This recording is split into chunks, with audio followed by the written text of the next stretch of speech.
Hello, my creeplings. I'm back. Things look a little different because I moved my chair around and did some lighting situations. If you've got an opinion, let me know. It may stay like this, it may not. As of right now, I don't know. I'm really not sure I'm liking the way the lighting is, though, with my glasses. So we may be adjusting a few things. Bear with me here.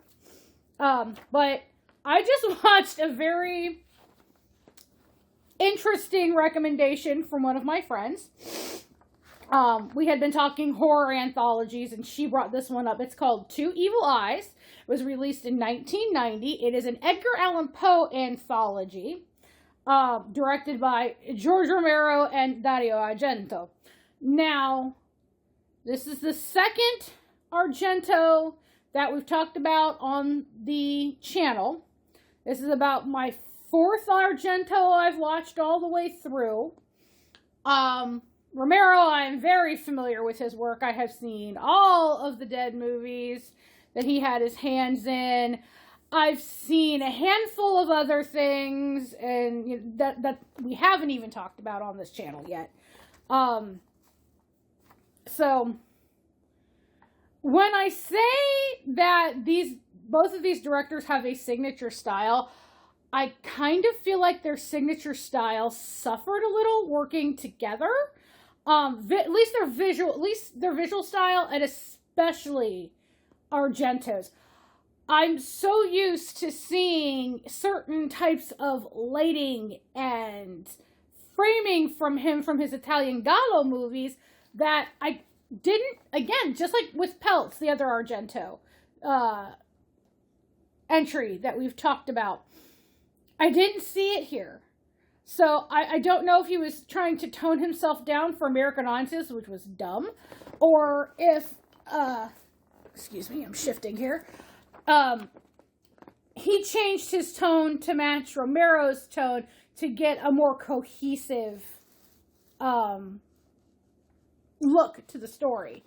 One of these days I'm going to either rent like Suspiria or one of his other ones. I cannot remember the name of it. I've seen it. It's the one with Jennifer Connelly and the bugs. Really. But okay. Normally I love Argento's look. I wasn't too happy with it in this one, but that's one of the few critiques I have. It's not a bad movie. This is what I would consider. This is your USA Up All Night. Maybe not quite that bad, but this was definitely something you would have seen on late night cable on like USA in the late 90s as a filler, or they would have used it to tie with other movies because of some of the actors in these stories. So like I said, it's a horror anthology directed by Romero and Argento, as well as written by, screenplay by said two. They are based on it's two stories based on Edgar Allan Poe tales.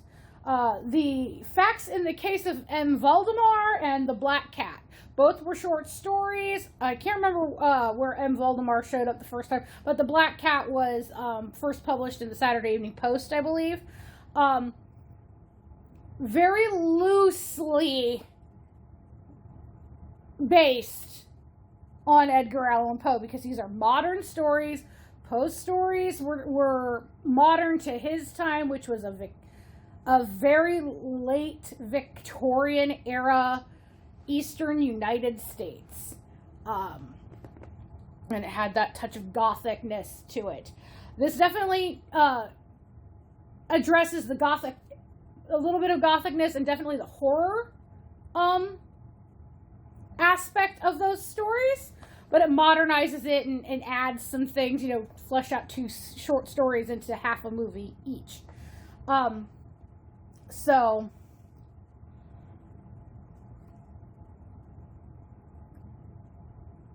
this one has got they both are filmed and they take place in contemporary, as in late 80s, early 90s Pittsburgh, which is a Romero hallmark.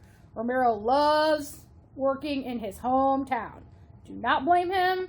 Just like John Waters has Baltimore, Romero has Pittsburgh.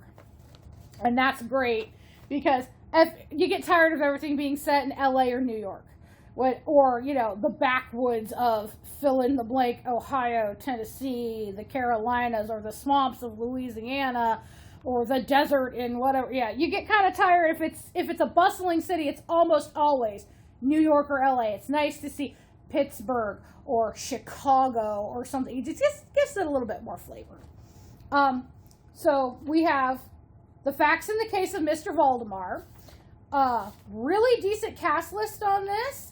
Of course, we have one of the most recognizable 80s and 90s icons of the Scream cinema, Miss Adrienne Barbeau, from a lot of John Carpenter stuff and a lot of B movies. All hail Queen Adrienne. She plays our main character that we are following, Jessica Valdemar. We have Rami Zada as Dr. Robert Hoffman, who's her accomplice. Bingo O'Malley, what a name, as her husband, Ernst Valdemar. Other names to show up, E.G. Marshall as Stephen Pike. I want to say E.G. Marshall was in Creepshow, the first one. The asshole with the spotlessly clean, hermetically sealed apartment and the bugs. I think that was him. Again, another Romero. That was Romero and King, but, you know, people like to work with their people. Tom Adkins shows up, again, another Creepshow alum, has done a lot of other horror. He's one of the icons of the era in horror and character acting. He plays Detective Grogan. One other notable name that you will notice if you are a very, very young boomer, and definitely a Gen Xer. Those of you who grew up watching Mr. Rogers' Neighborhood will recognize the banker Mr. Pratt as Neighbor Aber. Yes, Chuck Aber from Mr. Rogers' Neighborhood and the original Creepshow. He was in there for a minute, and a bunch of other movies is in here in a small role. Again, because of the whole Pittsburgh connection. Romero liked to film in Pittsburgh. The home of Mr. Rogers' Neighborhood was WQED in Pittsburgh. So, Lady Aberlin, Neighbor Aber, Mr. McFeely, I believe were all local actors to the area. So, anything that has been filmed in the Pittsburgh area, there's a decent chance you'll see someone who was involved in Mr. Rogers' Neighborhood on there. And in this case, it's Neighbor Aber, Mr. Chuck Aber. So, we open with Jessica, played by Adrienne Barbeau, in the back of a vehicle being chauffeured to an appointment. She is talking to herself. Sounds like she is rehearsing something. And it's very clearly an accusation, or a deflection for an accusation. She's up to something sneaky, and you can tell. Turns out she's going to her elderly dying husband's lawyer with some paperwork to try and get some assets cashed out so she has cash for when he passes away, because apparently he is in late stage terminal sickness. They do not tell you what it is, but he is old. It is quite plainly, very clearly discussed that Jessica was not a society woman that married an equal. She was a flight attendant that married rich. So he got a trophy wife, and she got to have a life with money. Well, now that he's about to pass, she's making sure she's got assets to herself. She's in league with his doctor. Apparently they knew each other before, but no one knows this. He's also a hypnotist. So he has Ernst in a hypnotic state a good chunk of the time because it stops his pain, it blocks his pain, or he doesn't feel his pain, but it also makes him highly susceptible. So that's how they're getting the signatures on the paperwork and how they're getting when the lawyer calls for confirmation how they're getting him to agree to it is through hypnosis. Side note, I don't know how you all feel about hypnosis in movies. Me personally, I think it's a little overdone. I don't understand hypnosis very well. I know that it has been tried on me by amateurs. I will say amateurs. And then there's a hypnotic suggestions and, ways to meditate to get yourself into a state of hypnosis. I've never been able to reach that. So I don't know if it's just the way my brain is wired. It won't shut the fuck up. Or if hypnosis is a bunch of bunk. I don't know. So for me, I'm not a huge fan of hypnosis and hypnotic suggestion in stories because my brain just can't make it work. So that's my side note. So yeah, she's liquidating assets and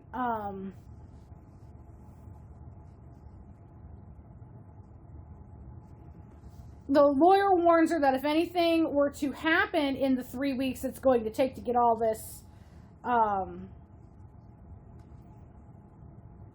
everything finalized when Voldemort finally dies, she'll probably be investigated. So she's trying to step lightly. But she returns home and she meets with the doctor, who's, her past paramour, I believe.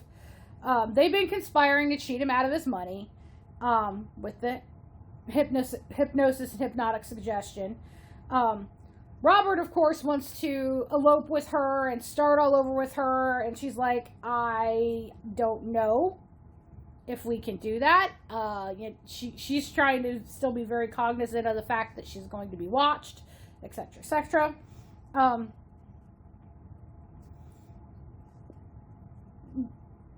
Short time passes, and Ernst dies while he's under a hypnotic state. They need to keep his death a secret, though, because they want to get more of his assets liquidated. So they hide his body in a big coffin freezer in the basement. Typical of these kind of, we need to keep a body hidden. Well, that's one of the places they'll keep them hidden. So she's alone in that big house. She starts hearing moaning from the basement. I take that back. She's not alone.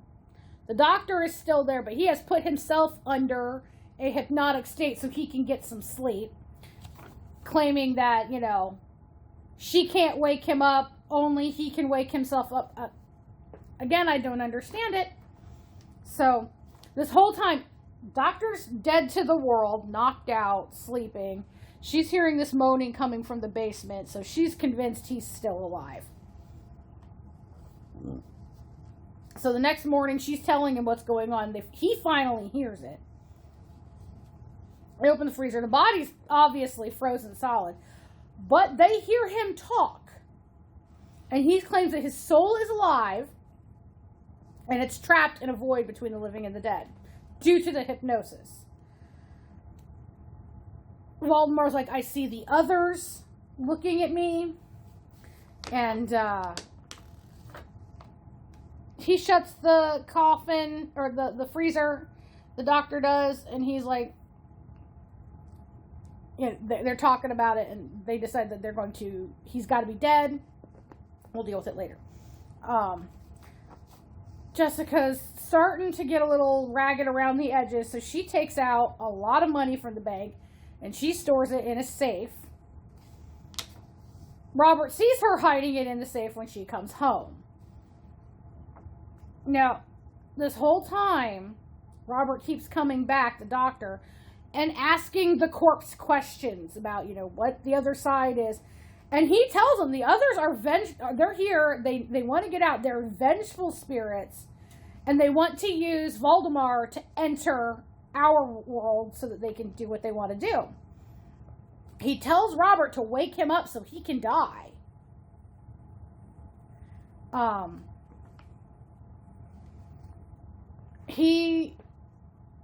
I can't remember what the doctor does. He goes off. No, they decide. Now I remember. Sorry. My brain's kind of misfiring tonight, and my notes are not very complete, and I don't know why. And I'm yawning. Please excuse me. It's late. And if you guys want a life update, let me know, because I've had a lot of changes to my life happen this year. I've been trying to keep it away from the channel, but if y'all want to know why sometimes I'm yawning through these things,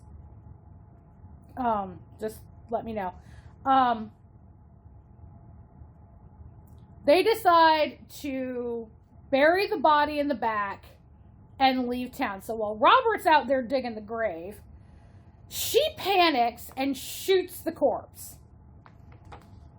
And they're going to take the money that they have and run. Well, Robert's body is now up and around, and you can hear the voice saying he's controlled by the others. And, they struggle. Robert comes back in and sees this struggle, and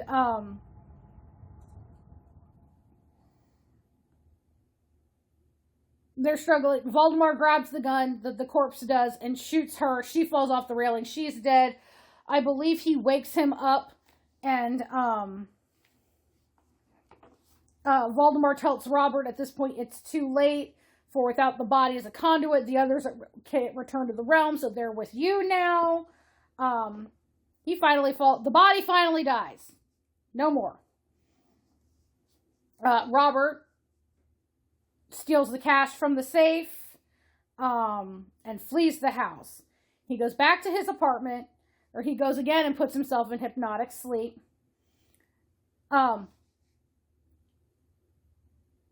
It seems like there's a storm brewing outside. We start seeing flashes of ghostly spirits. It's the others. They kill him, and it's really cool where they take this digital metronome, that thing that goes, that they use for music students. Apparently, it can also be used for hypnotic suggestion. Again, that rhythmic ticking apparently will help it. Again, I know nothing about hypnosis. They flip it upside down and just right in his chest cavity. Good effect on that. I did not make a note of who the effects house was on this. I'm sorry, effects guys. You did a great job. I'm sorry I forgot to write you down. The ghosts then form themselves into a mist and enter Robert's body. So we get a cut to several days later. Police show up, led by Detective Grogan, who's played by Tom Atkins. Yay, Tom Atkins. They arrive to answer complaints about a strange smell and constant moaning coming from an apartment. Grogan finds the apartment ransacked. And the decomposed body of Robert, in control of the others, appears and attacks Grogan while telling him that there's nobody to wake him up and that he's trapped forever, and we cut on that. So, yeah, greedy people never prosper. And don't marry for money. You'll end up dead. So that's the moral of that story. The short story that this is based on has no gold digging wife subplot, but it is about a gentleman who is hypnotized at the point of death. I think I remember reading this in my high school years, and I would like to go back and reread it. One thing about watching all these horror movies these past few years, realizing how many of them are based on short stories, novellas, and such, makes me want to get back into reading this stuff. I actually went to the library and I got, where is it? Here it is. I got The Science of Monsters, The Truth About Zombies, Witches, Werewolves, Vampires, and Other Legendary Creatures by Meg Halfdahl and Kelly Florence. It's got me back into reading. I just got this from the library. I'm going to try and get a chapter in tonight. But I think I'm going to get some more Poe and maybe some Lovecraft after this. If you guys want some book not recommendations, but reviews as I do them, let me know. Because I'm starting to get back into horror books, too. One of these days I'll go back into reading Stephen King, but I just don't have the time to devote to that now. So that's the first story. This one was directed by George Romero. It was decent. It had a good cast. The writing was pretty solid. Fleshed out enough to be modernized, but the gold digging wife killing or trying to keep the ailing spouse alive just enough to take him for all he's worth, it's kind of been done. So not bad, but not very inspired either. Now we have the second story called The Black Cat. Again, based on The Black Cat by Edgar Allan Poe. But this one was updated and layers added to it and kind of weird. But this one, our main character is played by Harvey Keitel. Let me tell you, Harvey Keitel brings a certain flavor of intensity to roles that just is very unique. And this is no exception. If this had been anybody else, this half of the story probably would not have been as good, to be completely honest. Other notable names in here. We have John Amos as Detective Legrand. Every time I see him, the first thing I think of is Coming to America. McDowell. The guy that runs the McDonald's ripoff restaurant in Queens. He's been in a bunch of stuff, though. Really prolific black character actor of that era. We also have Sally Kirkland as, in a smaller part, as a bartender named Eleonora. She also was kind of this made-for-TV bit part queen from this era of the late 80s, early 90s. I remember her from quite a lot of things. She's done a handful of horror stuff. Sorry, I knocked my camera there for a second. And she's always a treat when you see her. Let's see. And a very young Julie Benz from Jawbreaker, a few other teen movies, and a bunch of stuff. I'm pulling a blank on the name of the... She was, I think, in a television series about superheroes. But not heroes. It was like they were trying... The superhero family. I don't remember. But I definitely remember her from things like Jawbreaker.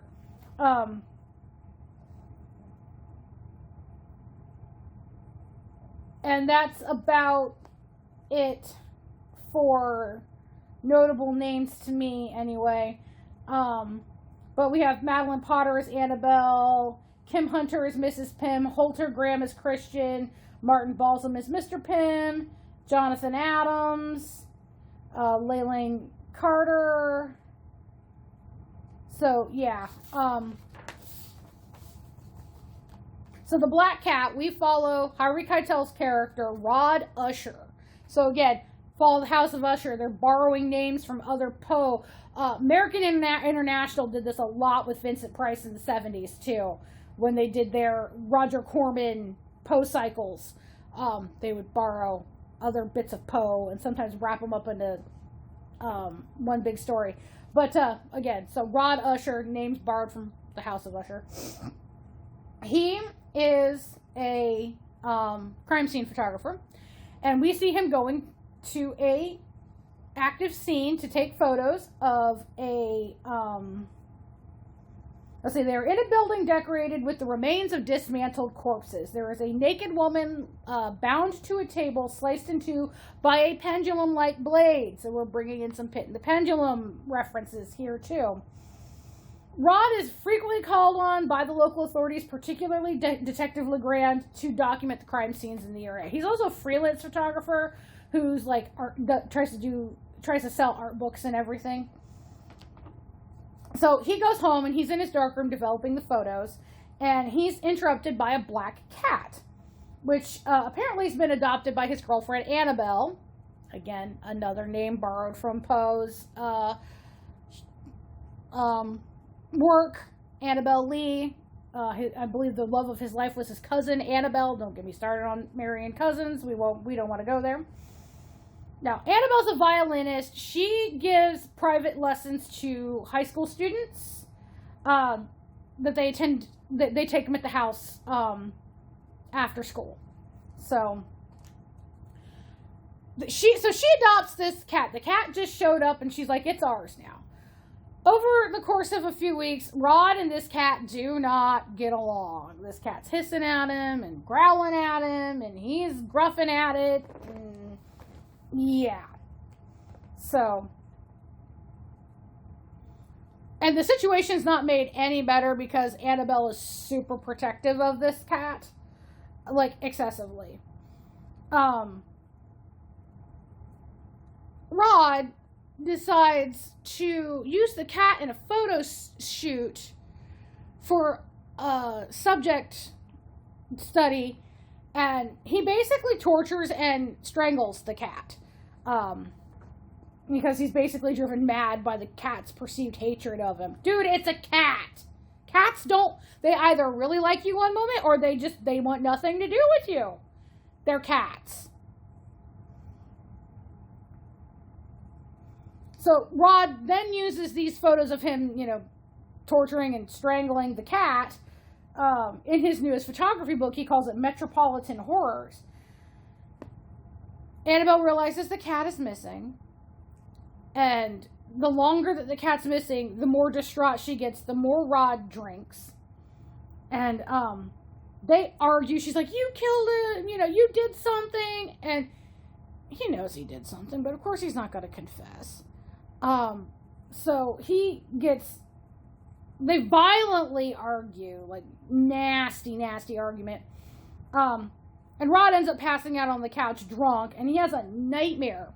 This felt like the most Argento section of the entire story, because this was Argento's half of the film, was this nightmare. Set in medieval times, bit surreal. Basically, it feels like it's a coven meeting, and Rod gets impaled. Was it impaled? Yes, impaled for murdering the cat. Annabelle's like the head witch, and they find the cat. It was probably my favorite part of this section, was that dream sequence. So some time has passed. The book is published. And Annabelle sees it in a shop window with the strangled cat on the front cover. She realized what's going on, and she is scared. She doesn't want to live with this guy anymore. So she makes plans with a friend in New York to leave. And basically she's going to run away.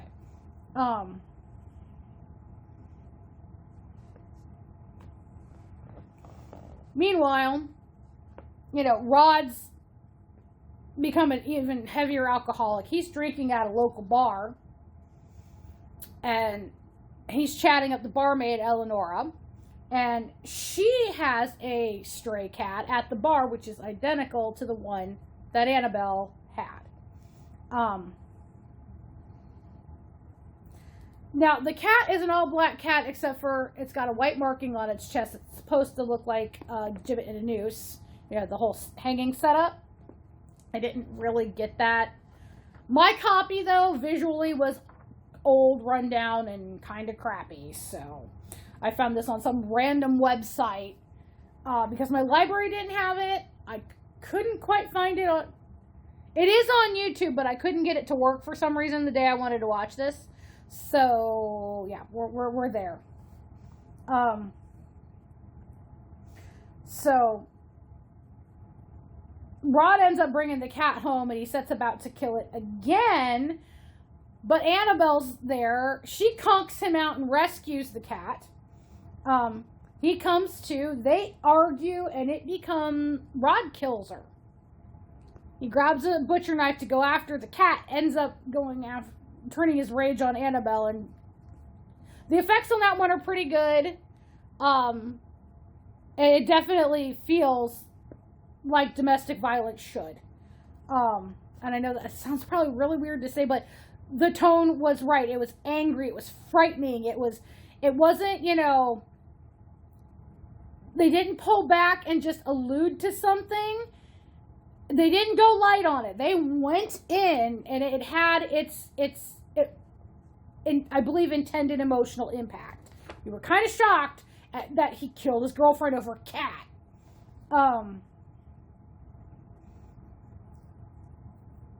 His next door neighbor is also his landlord, Mr. Pym, knocks, and Rod scrambles to cover, turns some music up, and he tells him, no, nothing's wrong. We just had an argument. She's upstairs slamming around.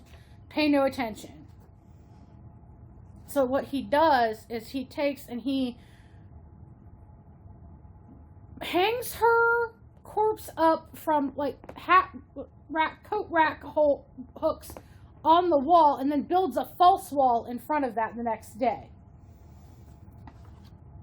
He invents a story to explain, first it's, okay, well, Betty shows up, the Julie Benz character is one of the kids that she teaches. She's like, oh, no, you're not getting taught today. She forgot to tell you we're leaving on a vacation for a week.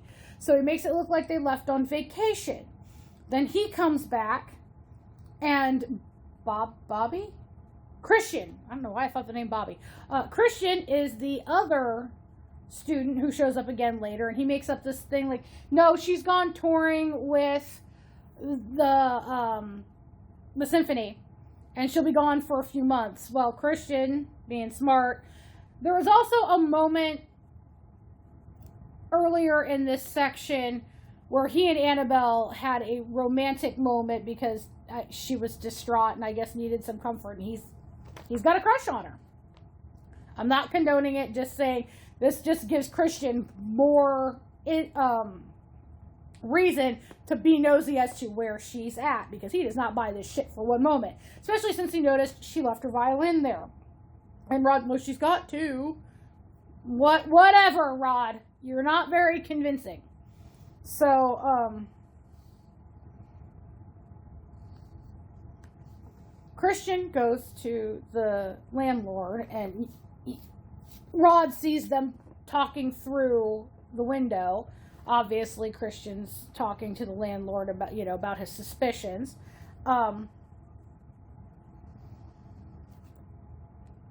At this time, also, the phone keeps ringing, and either there's nobody on the other end. Finally, when Christian is talking to Rod, when she's going to be gone for a couple months, he picks up the phone, and it's the friend from New York that's been waiting for her. So Christian only hears half of that discussion, which also fuels his suspicion. So,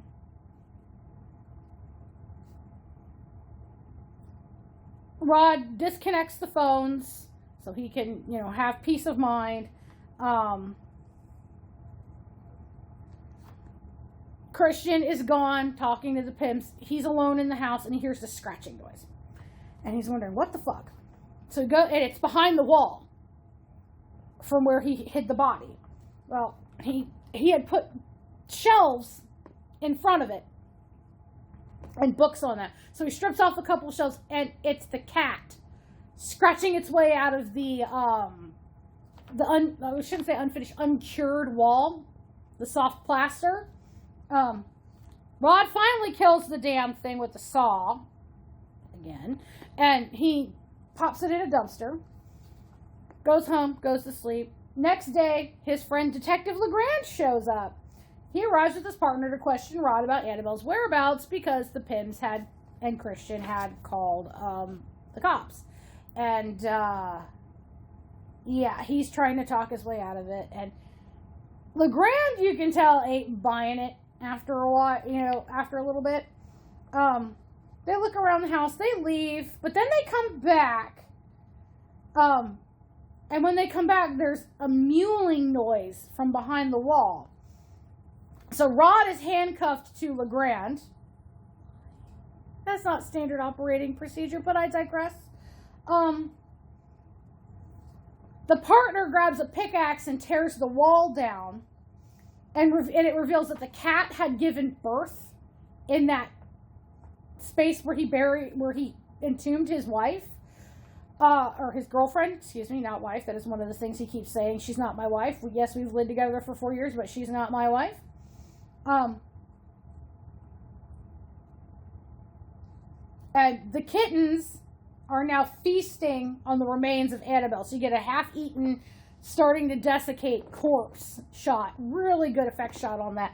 Although I don't know if the kittens would be old enough to do anything but mother's milk, but again, brain working in brain ways.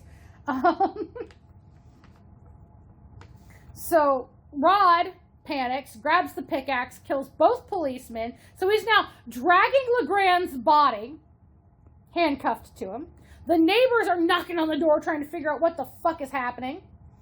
So he tries to climb out of the second floor window using a rope that is tied around a tree in his backyard. However, he gets tangled up, slips. The rope works itself around his neck. So think the vines in Tarzan, the animated movie from Disney, how they killed Clayton the hunter. Same idea. But instead of him just being hung by his own body weight, he's being hung by his own body weight and the weight of a full-grown man's corpse hanging off of him. So, yeah, he dead. So the cat makes its final appearance at the end and hissing at the body. So, lesson learned. Be kind to animals. Now, that ends the movie. The last shot is an American Humane Society. No cats were tortured or killed. Great. I would hope not. So, yes, if you are very averse to animal cruelty, it was staged, but I would understand you skipping this. Excuse me. So, just some notes on production. George Romero and Dario Argento actually did work together before this on Dawn of the Dead back in 1978.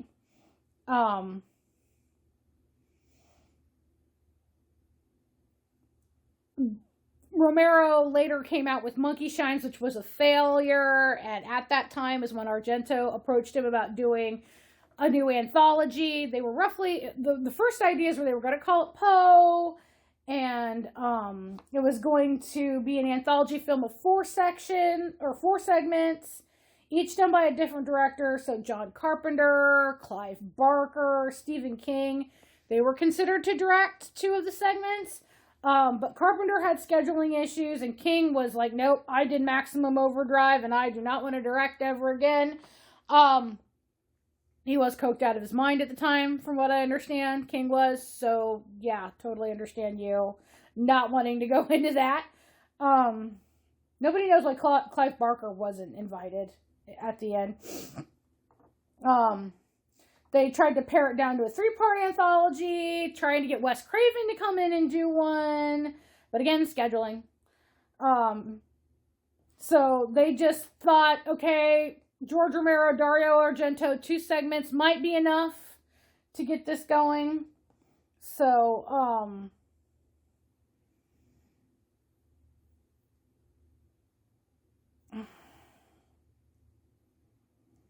they were originally going to possibly throw in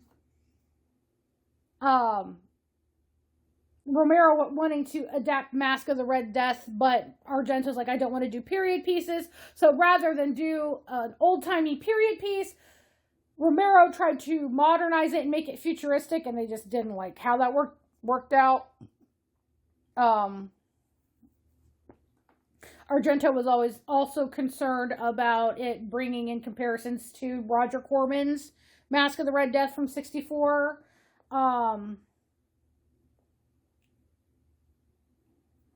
And Corman had announced at the time he was going to remake it again, so the Mask of the Red Death again, so they opted out and brought in the case of M. Valdemar. Oh, never mind, I found it in my notes. Savini, Tom Savini, longtime Romero collaborator, did the effects in this. And I mean, I can't believe I missed that. Or I didn't write that at the top of my notes. I had it here at the bottom, because I love Tom Savini's work. I love his work.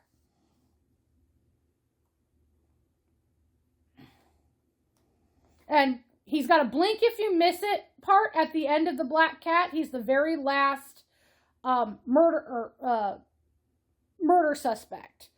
The guy who ripped out the teeth of his victim.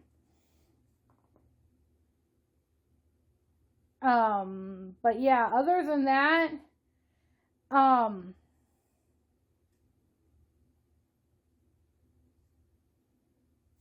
it was.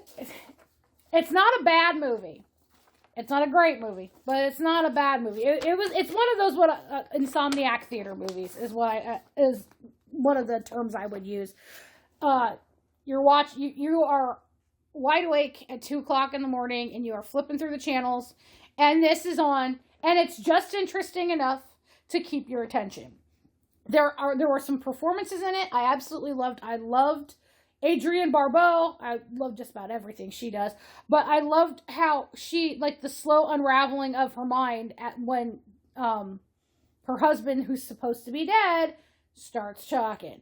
Harvey Keitel, like I said, that man brings his own flavor of intensity to a role, and he definitely made Rod Usher a very distinct character. But I felt like for the directors, it was both kind of missing their trademarks. It wasn't badly directed. It was, pace was good, editing was good, storytelling was good, but it wasn't, this is Romero's segment, this is Argento's segment. But at the same time, I'm not asking for my time back. So this is an interesting one. If you're a fan of Romero or Argento, I would definitely suggest watching this just to, if you're going through the filmography, to round it out. If you like adaptations of Poe stories, I would definitely check this out. But for the casual horror fan, I probably wouldn't put this on a must-watch list. So, Two Evil Eyes from 1990, the Romero-Argento team-up, pretty good movie.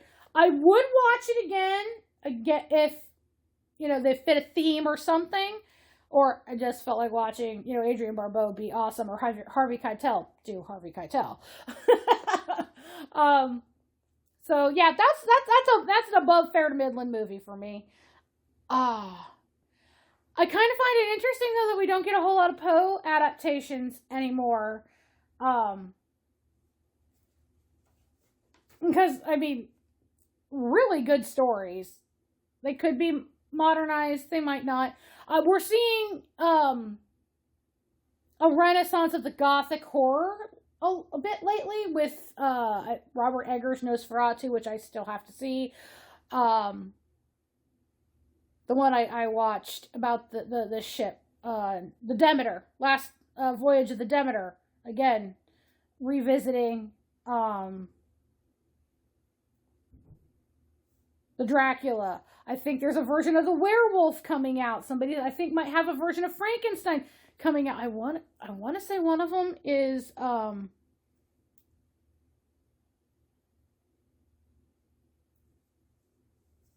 great. I've totally blanked. Hellboy director for the first one with Ron Perlman. I can see him in my mind's eye. I can see his face, but his name has left me. But I think he's doing a version of Frankenstein. So we're seeing this kind of gothic early horror being revisited now. So revisiting some Poe might be interesting. Recommendations. What's your favorite Poe adaptation? Or if you're not a big Poe person, what is your favorite not modern, so anything pre-1970,